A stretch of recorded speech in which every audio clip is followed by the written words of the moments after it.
This makes all the difference. Her co-author is the Reverend Desmond Tutu. Coming up, Thomas Allen presents a history of Tory Americans during the American Revolution. Self-proclaimed loyalist to the British Crown, the author recounts the Tory strongholds of New York and Philadelphia, the Civil War that took place among the American populace, and the migration of 80,000 Tories, most of whom left for Canada. Thomas Allen presents his book at the Library of Congress in Washington, D.C. It's 40 minutes. I'm not supposed to have to plug the Library of Congress, but it's inevitable. A few years ago, I got a call from an historian at the CIA whom I had met when I had been working on the George Washington book about intelligence in the Revolutionary War. And he says, the Library of Congress has something you might be interested in, call this number. And I thought, wow, I mean, maybe the CIA really does that. People who, you know, just like in the 7 Days of the Condor, there's people reading books all the time. So, well, it wasn't quite that. What had happened was the library had got a manuscript that had been written by a Tory in Connecticut during the Revolution, who was under house arrest for his Tory thoughts, and he decided he would write his own history of America, particularly the Revolution. And his name was Constant Tiffany, and in the manuscript he gives a look at why he was a Tory. It's kind of folded into some other elements in the Revolution. Well, the point about it was I found it right here. And it wasn't that I found it, it was found for me, which is what happens. This is a wonderful place to work. That was one of the objects that started me going on the book. I had an editor one time who said, don't tell me how you got the story, just write the story and turn it in. And I usually follow that. But there are some really elements to this. I also was about to say interesting, but I had another editor who says, no, I tell you it was something interesting, you don't tell me. So anyhow, I started looking around at the idea of a book on the Tories, and but I dismissed the idea because John Adams said that you can't write a good history of the American Revolution because certain records are absolutely missing. They don't exist. And one was the records showing why the Tories became Tories and what the British were doing to encourage the existence of a Tory element in the American colonies. And the other set of records that he said were impossible to find were the records of what the rebels did to the Tories. And that's kind of an intriguing because he just sort of leaves it there. Well, I decided I would start doing some other things, and I would, and as Abby said, I'd come in here and find elements for it. But everything was sort of moving toward a book on somewhere in the 18th century. I thought of the Scot-Irish, and I did a proposal, a book proposal, and an editor who saw it said, well, this is all very interesting, but why not do a book on the Tories? There hasn't been one written in a long time. So that was it. And it did become a quest for records. And and the records were all over the place. A lot of them here, a lot of them in Canada, because that's where a lot of the Tories went. And there were records in England. And there were records in the state archives. There wasn't any country yet, so there couldn't have been much in the National Archives. But in the state archives, for instance, in Delaware, it's a bloodthirsty set of folders in what they call their treason file, because they declared that if you were a Tory and you did anything that looked like it was going to be raising arms against the rebellion, you could be hanged. Well, that was the beginning of a discovery that one of the reasons we don't Well, I was trying to find out why is it we don't know much about Tories. I mean, I had read a lot about the 18th century and George Washington and so forth, and I couldn't really understand why they were standing out there and they weren't being covered. Well, two things came to mind. One was when we were in Ireland, my wife Scotty and I, she, as I said in the acknowledgments, her hand is actually on the impressions of Xerox machines where we were copying documents, and I could see her hand. So her hand was literally involved in the research of this book. But we were in Ireland, and we met an Irish historian, and I was telling him about working on this subject and how little there was available, at least at first glance. And he said, well, every country has a grand story. And they develop that grand story, and things fall away, and they go underground, and they aren't seen. And I think your Tories are probably there in the underground somewhere. And that was a great insight. And then the other thing I discovered was that there was a tremendous, brutal, vicious, bloody, atrocious fighting that went on in that underground. And nobody really liked to talk much about that either, contemporaneously.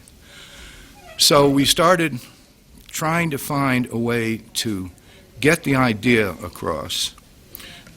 And here's one exercise which I found myself doing. I had written a book for young adults on Valley Forge. And I sort of went back in my mind and said, okay, here's George Washington and the remnants of the Continental Army starving to death, no shoes, dying and deserting by the dozens. And 20 miles away is Philadelphia. And in Philadelphia, the occupying forces of the British Army are having a grand time. They're not starving to death, they're getting 3 meals a day. And more remarkably, when you poke into it a little bit more, you find that there are some eyewitness accounts of the British coming into Philadelphia, the British Army. Congress had skedaddled a short time before. Liberty Hall is going to have a British flag flying over it in a few minutes. And as the British come into Philadelphia, the streets are lined with cheering people. When the British start settling in, some of these cheering people go to the British and say, would you like to know where the rebel leaders are? And they take the British around, and the rebel leaders are put into a jail in Philadelphia. Well, that's the other side of Valley Forge. That the reason it was a Valley Forge, one of the reasons certainly, was that there was a great deal of hesitation to openly support the Continental Army in a lot of areas of America at a lot of time during the Revolution. And that was not much of a discovery, but it gave me a kind of insight. And I started looking at things a little more deeply, and it turned out that so many Loyalists, by some estimates 80,000 and other estimates 100,000, somewhere in that range, left the United States of America because they were Tories. They called themselves Loyalists, but we called them Tories, we Americans. And that's a funny thing to say. I realized very early in the game I couldn't use the word Americans very easily in this book because everybody's an American. If you go back to about 1760, everybody's a Tory, essentially. They're all British subjects. They're seeing the king as the man whom they're going to worship every Sunday, if as most of them were, they were Anglicans. They're going to pray for the king.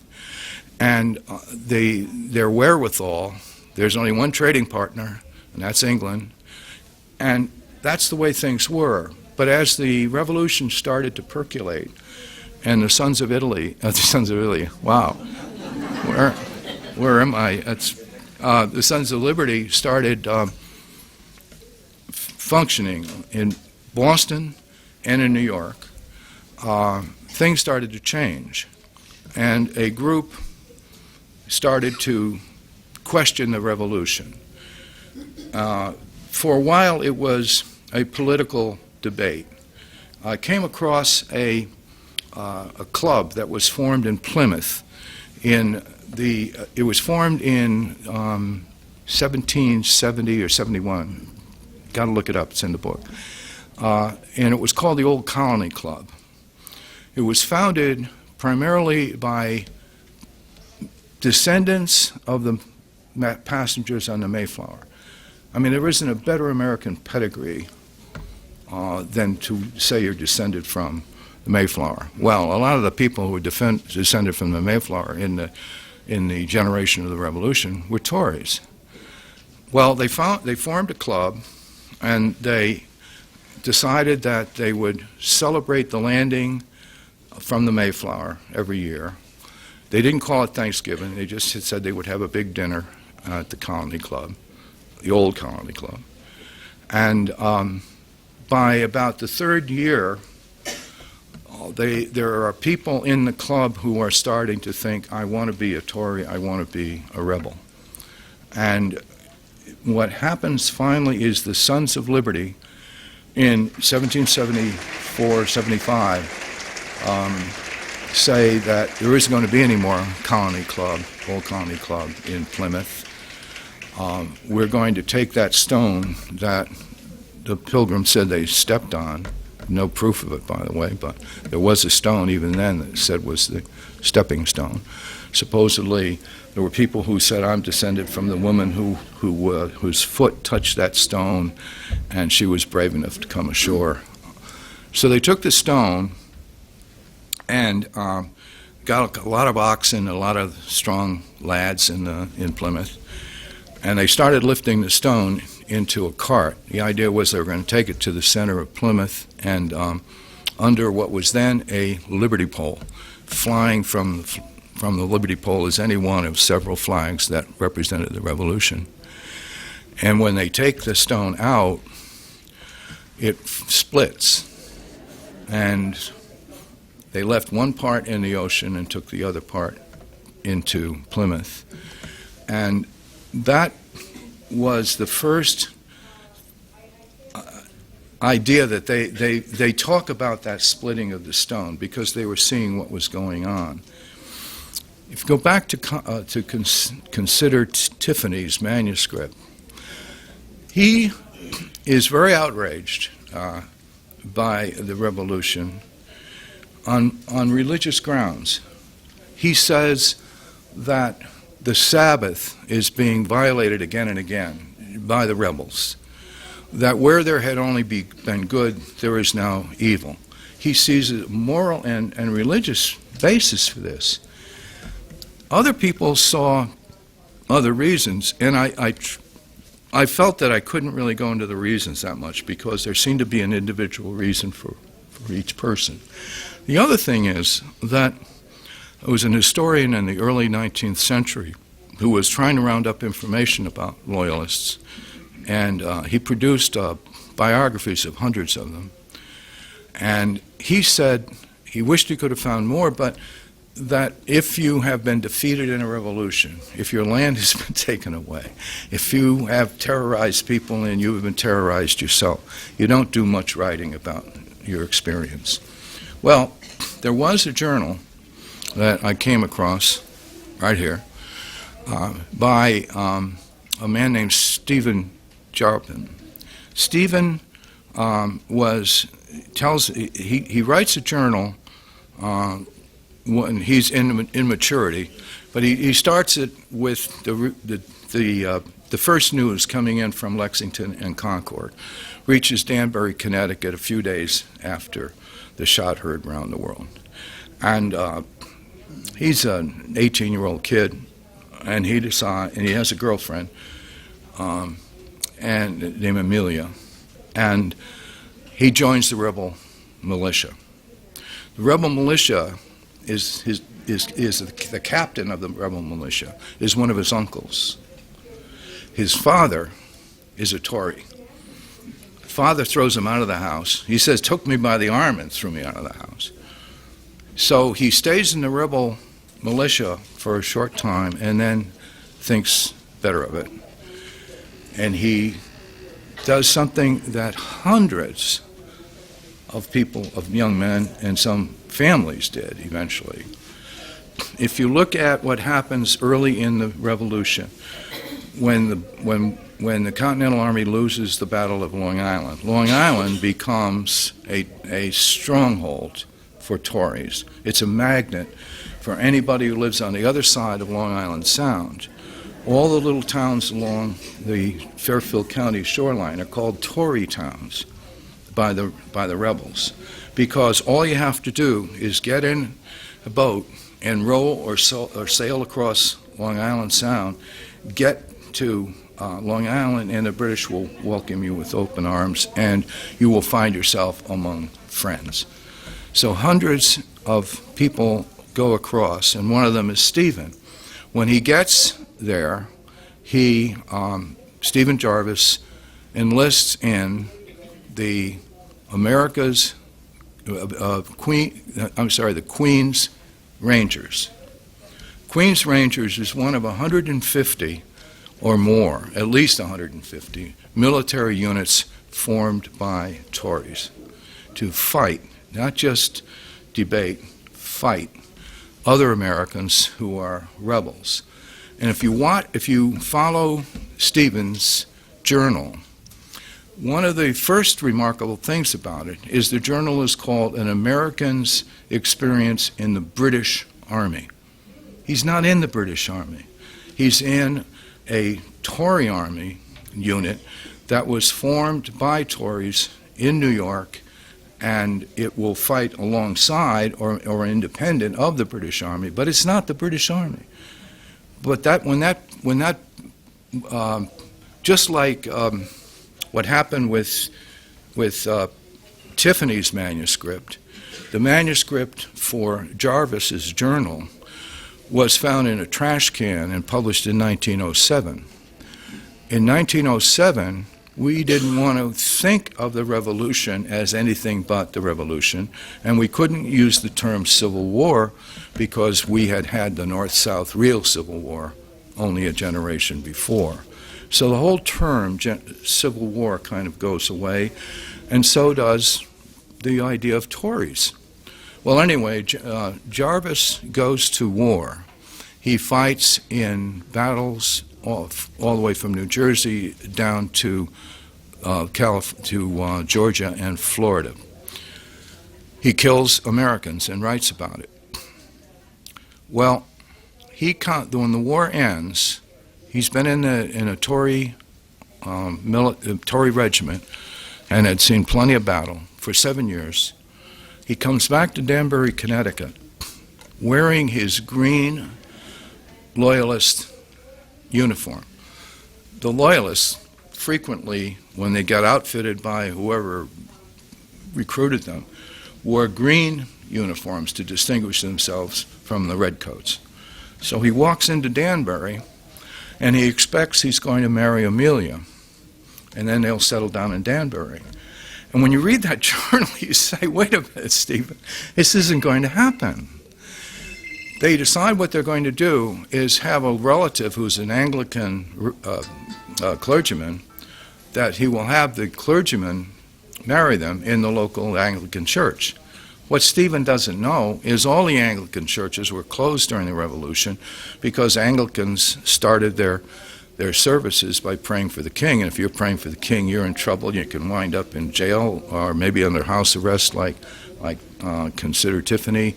Or there was also a copper mine up in Connecticut, and if you went down a couple hundred feet into the copper mine, there were little cells there, and you might wind up there. So he comes back to Danbury and finds that the Anglican church is closed. They get themselves a minister, and he marries them. And a mob comes to the house. He talks the mob down, and then the next day, the day after his wedding, the local sheriff crashes into the bridal chamber and says, get out of town. What he didn't know is that if you had taken arms against the rebels, and you were from Connecticut, you were subject to treason and hanging. So eventually, he and his wife, they try to stick it out as long as they can, but they're threatened, and they finally go to Canada with their infant child. And when I started looking at the Canadian exodus, what's happening is the British want the Loyalists to stay here, but the Loyalists start to feel the urge to get out. And one reason they want to get out is because they are losing their land.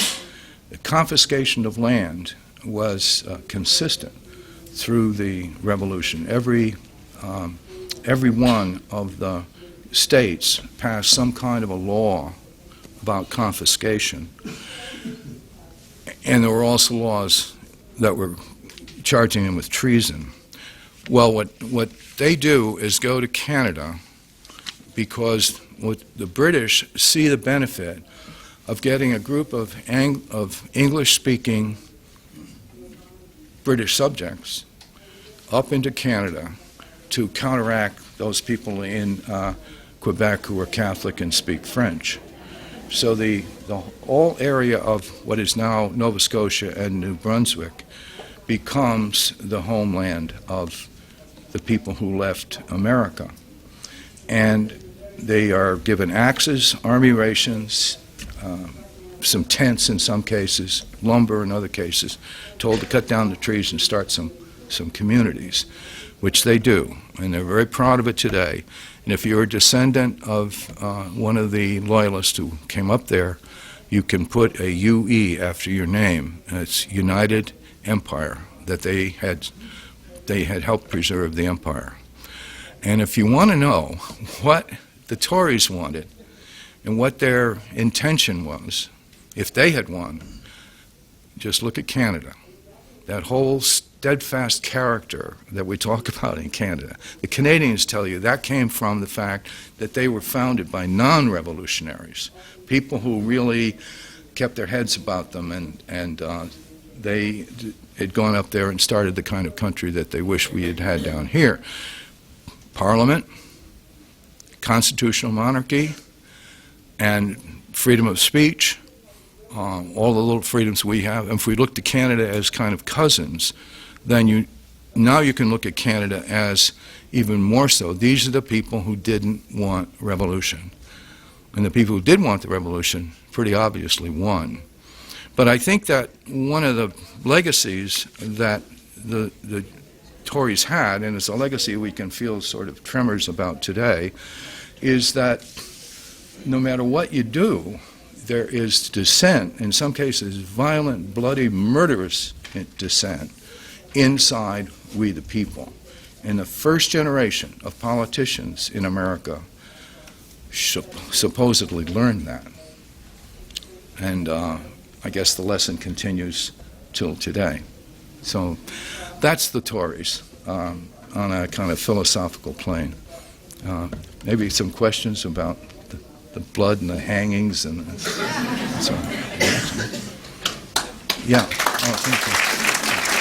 Thank you. Thank you. Yeah. Oh, okay.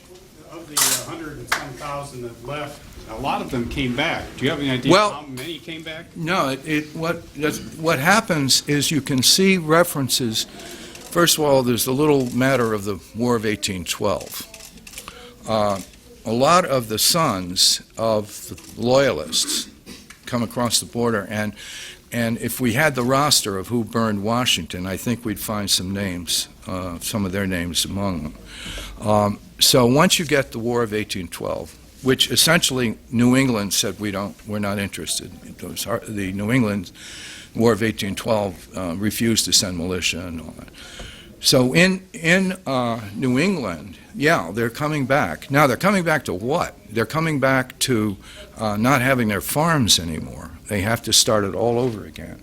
But you find references of the son of a Tory marrying the daughter of a rebel and vice versa. So it starts to recover And particularly, there was a lot of celebration of this in Massachusetts, particularly. I mean, here's the center of it all, and it becomes the center of reconciliation. There's no retribution to speak of. We're not the French Revolution, and the safety valve really turned out to be Canada, I think. If there hadn't been a Canada, I mean, we'd still be in a revolution, probably. Yeah, Paul? My recollection was that there were long periods of non-engagement between the official British Army and the colonial troops. I take it all these other things were going on constantly, though, then, right? Yeah. The Tories, here and there, particularly, I mean, one example, William Franklin, the son of Ben Franklin, had been the royal governor of New Jersey, and he is arrested for being the royal governor, essentially, and put in jail. He escapes, and he winds up in New York, which was, of course, under British occupation throughout the war, and starts up a guerrilla organization, which is operating outside British hierarchical control. British Army is kind of upset about it, and they actually do use the word terror, and they write R's on rebel houses as an indication that you can do anything you want to anybody in that house because it's a rebel. This is basically in New Jersey, and it gets to be called the neutral ground, kind of ironically, because there won't be any armies there, but there are loyalists and rebels fighting each other on a guerrilla basis.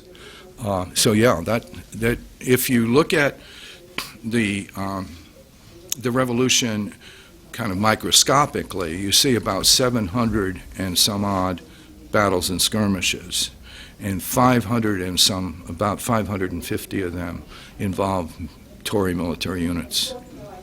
The most dramatic one is in Kings Mountain on the North Carolina-South Carolina border, where there are about 900 rebels who have been rounded up to fight a Tory unit called the American Legion, and which is commanded by a British officer named Ferguson.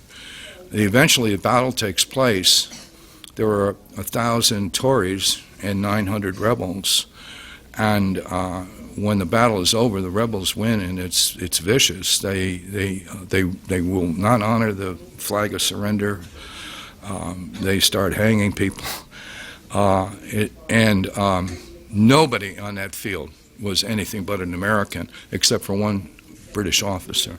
And it's kind of, to me, symbolic of the fact that you can't really talk about Americans when you're writing in this war. You got to call them something because they're all Americans. Yeah. You mentioned the Carolinas. Was the character of the rebellion different there, more bloodthirsty? I mean, I remember reading about the regulator movement and so on. Yeah, what the British really expected strategically that if they could take the South, they could stop the revolution. It would just essentially all of the southern colonies would become British, and it would starve out or destroy the revolution. And they put great hope in the Loyalists that were there. One of the problems they had was they didn't do anything strategically. The British Army didn't want to cooperate very much with the Tories, who were, and there was a class issue involved, in my opinion.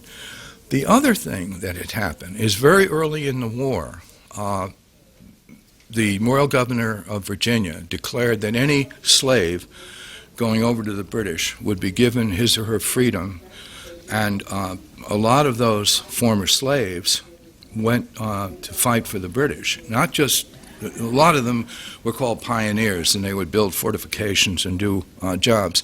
But there was one regiment called the Ethiopian Regiment, and then across the front of the uniform it said "Freedom for Slaves." And so this dampened Southern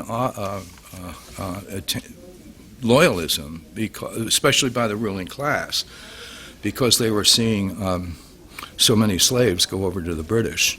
At the end of the war, when the Loyalists are going to Canada, the about 3,500 ex-slaves go to Canada, are given land and start a colony in Canada. Just as a footnote to that, about 10 years later, they say we're not getting a good deal here in Canada, getting lousy land, we're mistreated, and they asked the British to send them to Sierra Leone. And essentially they formed the modern state of Sierra Leone. It's another result of the revolution. Yeah. I graduated from Larchmont and Mamaroneck in Westchester, and Yeah. our history teacher, who we paid no attention to, was avid about this era of history. And so 5 years ago when I was back, I looked in the library, I looked, William Fulcher had done things, but they had names for the marauders through Westchester. On each side, they would burn each other's houses, They would steal cattle, and they had funny names. Cowboys. Cowboys and something, there was... One was the Cowboys, and the Cowboys got to be everybody for a while, but there were green-coated raiders, and I forgot the name that they had. But one of the little footnotes to history is that when Andre leaves Benedict Arnold after having obtained the defense of West Point, he's walking along in a British uniform with a greatcoat on, and he sees three nondescript soldiers, and he assumes they're Tories, and says, "I'm a British officer," and they say, "Well, welcome to reality. You know, we're not." So that's how mixed up it was in Westchester. Yeah, it was Delaney's Cowboys, Delancey's Cowboys. We never call Copley a Tory. I mean, John Singleton Copley, who's one of our major painters, returns to... If you want to get out of here early, don't bring up John Copley with me. He is an incredible character. John Singleton Copley. He does a portrait of Paul Revere one day, and another day he does a portrait of the British commander of the Redcoats in Boston. And there's a wonderful little story. He before the Revolution, in a riot against the existing governor, his name is Bernard.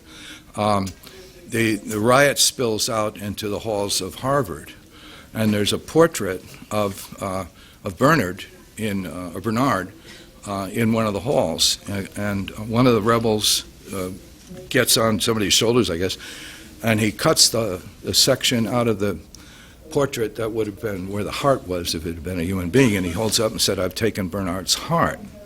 Well, Harvard calls on John Singleton Copley to repair the portrait since he had painted it.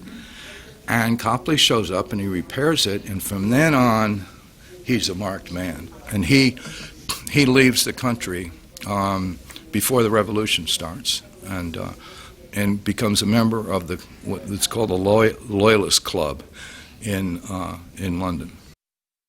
Thomas Allen is the author of several books, including Remember Valley Forge and Spymaster. For more information about the author and his new book, visit Tory'sFightingForTheKing.com.